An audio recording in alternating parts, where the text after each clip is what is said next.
evening, fellow Toastmasters and guests. I'm excited to welcome you to the June 1974 Conference on Black Women at the University of Missouri.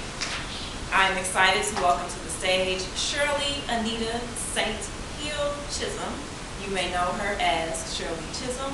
Born in 1924, she transitioned in 2005. Lifelong teacher and educator, she was also a founding member of the Congressional Black Caucus.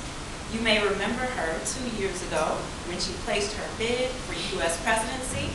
She's known for her advocacy for women, and we know her as a candidate for the people. Ladies and gentlemen, Shirley Chisholm.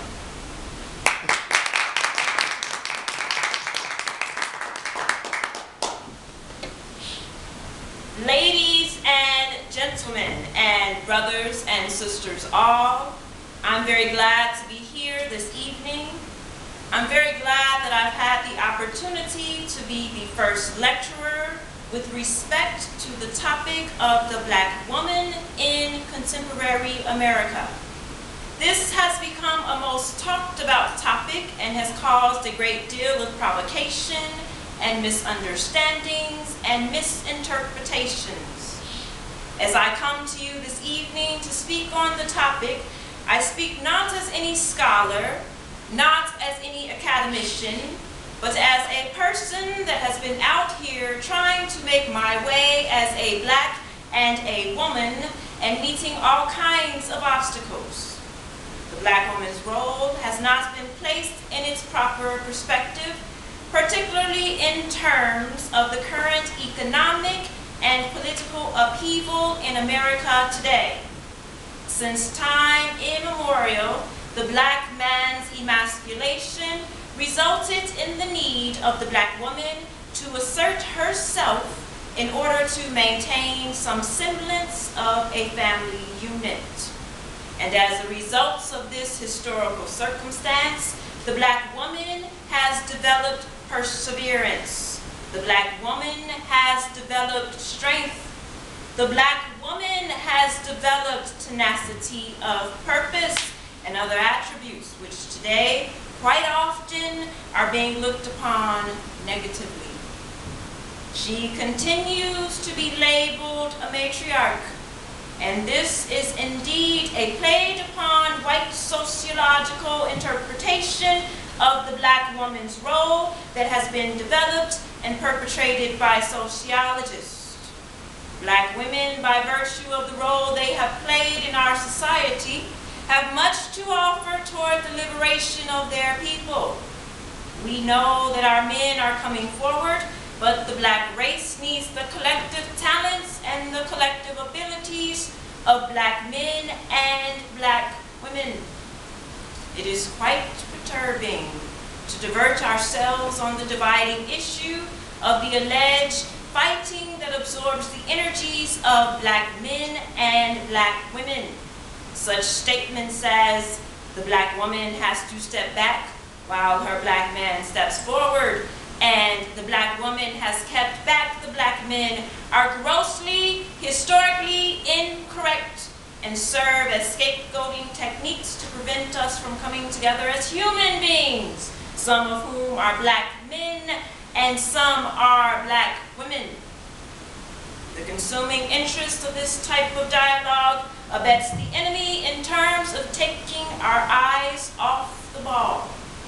The Black woman who is educated and has ability cannot be expected to put said talent on the shelf when she can utilize these gifts side by side with her man.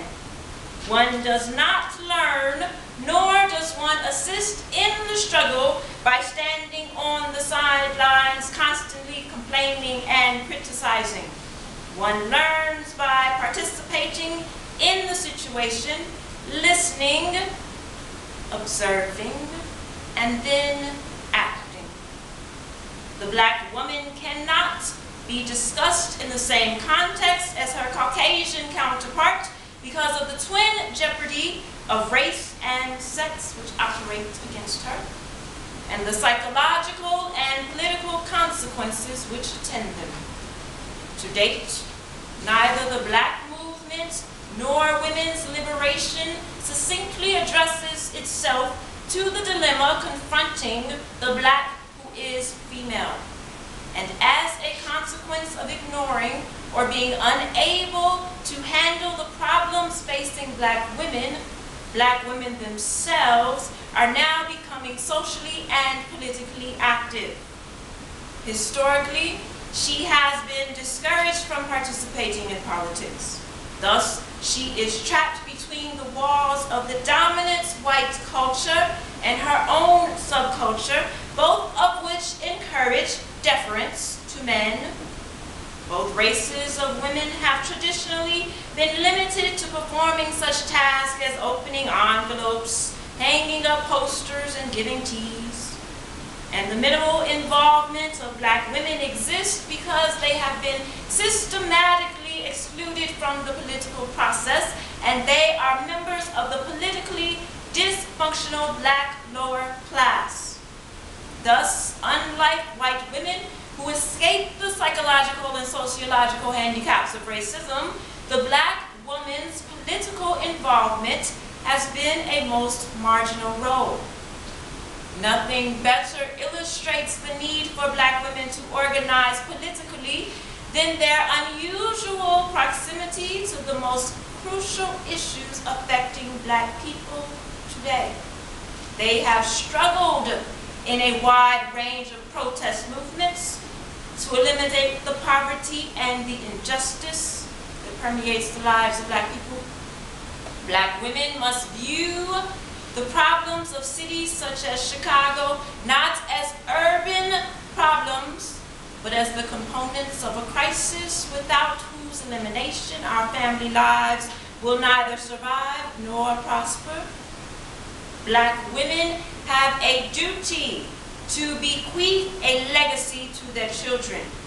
Black women have a duty to move from a periphery of organized political activity into its main arena. I say this on the basis of my experiences. I traveled throughout this country, and I've come in contact with thousands of my black sisters in all kinds of conditions in this nation. It is very interesting to note that everyone, with the exception of the black woman herself, has been interpreting the black woman. The time has come that the black woman can and must no longer be passive, complacent recipients of whatever definitions the sociologists, the psychologists, and the psychiatrists will give to us. Black women have been maligned, misunderstood, and misinterpreted.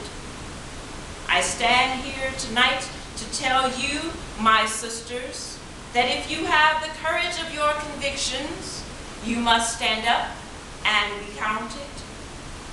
Put the cards on the table and do not be afraid to discuss issues that perhaps you have been sweeping under the rug because of what people might say about you.